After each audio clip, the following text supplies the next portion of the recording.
दोस्तों, उत्तर से लेकर दक्षिण तक और पूरब से लेकर पश्चिम तक भारत एक देवभूमि है जहां एक नहीं कई तीर्थ हैं।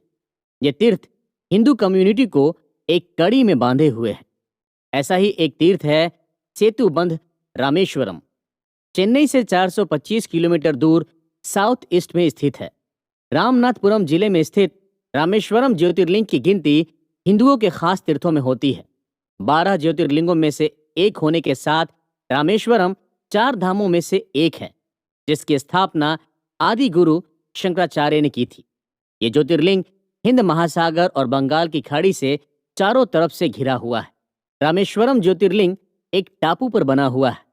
कहा जाता है ये टापू पहले मेनलैंड से जुड़ा हुआ था, लेकिन बाद में समुद्र की लहरों और जमीन के कटने की वजह से ये टापू अलग हो गया। रामेश्वरम जाने के लिए एडवेंचर से भरे करीब 100 साल पुराने रेलवे पुल पर से होकर गुजरना पड़ता है। जब थरथराती हुई ट्रेन इस पुल पर गुजरती है तो एक अलग ही थ्रिल फील होता है। ये पुल कंक्रीट के 145 पिलर पर टिका है।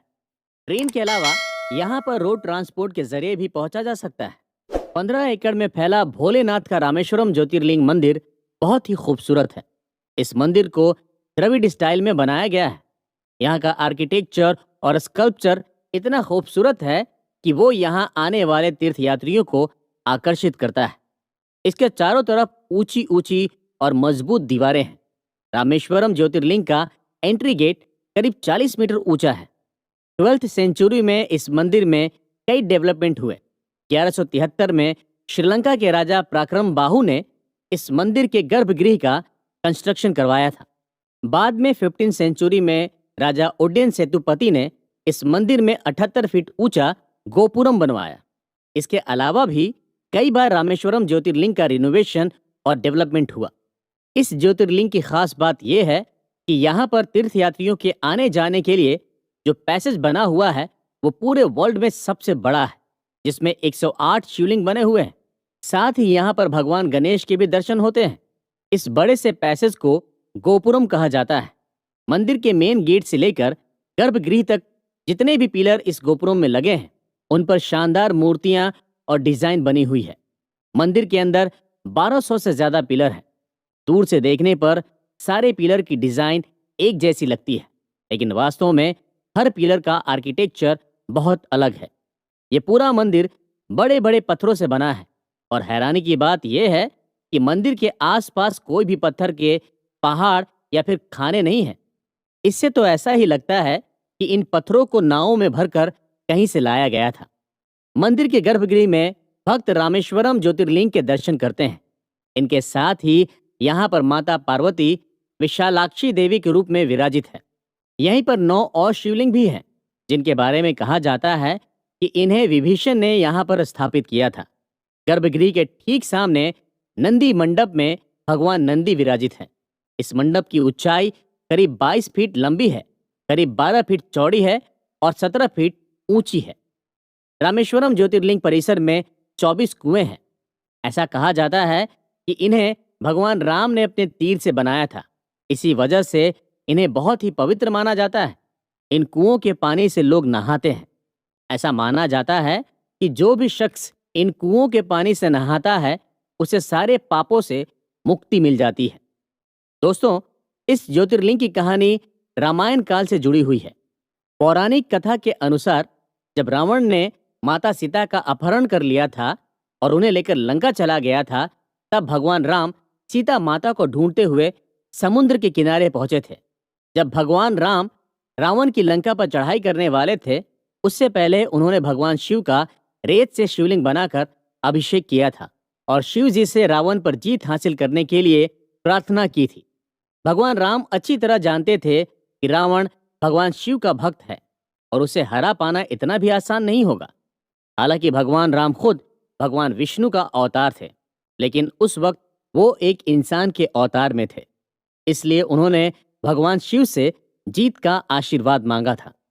भगवान शिव ने माता पार्वती के साथ भगवान राम को जीत का आशीर्वाद दिया था।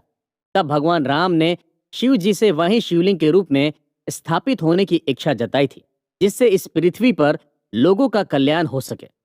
तब भोलेनाथ शिवलिंग के रूप में उसी जगह पर विराजित हो गए। भगवान राम ने उस जगह पर पूजा की थी और उन्हीं की वजह से शिवजी शिवलिंग के रूप में वहां पर स्थापित हुए थे। इसी वजह से इस जगह को रामेश्वरम ज्योतिर्लिंग के रूप में पहचान मिली। इस ज्योतिर्लिंग का नाम भगवान राम के नाम पर ही रखा गया है। इसलिए रामेश्वरम ज्योतिर्लिंग को रामनाथ स्वामी मंदिर भी कहा जाता है। ये जगह रामायण काल से जुड़ी हुई है, इसलिए यहाँ पर हर तरफ भगवान राम की कहानियां ही सुनने को मिलती है।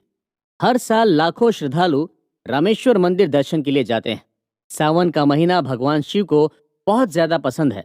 इस वजह से सावन में हर शिव मंदिर और ज्योतिर्लिंग की तरह यहाँ पर भी बहुत भीड़ होती है।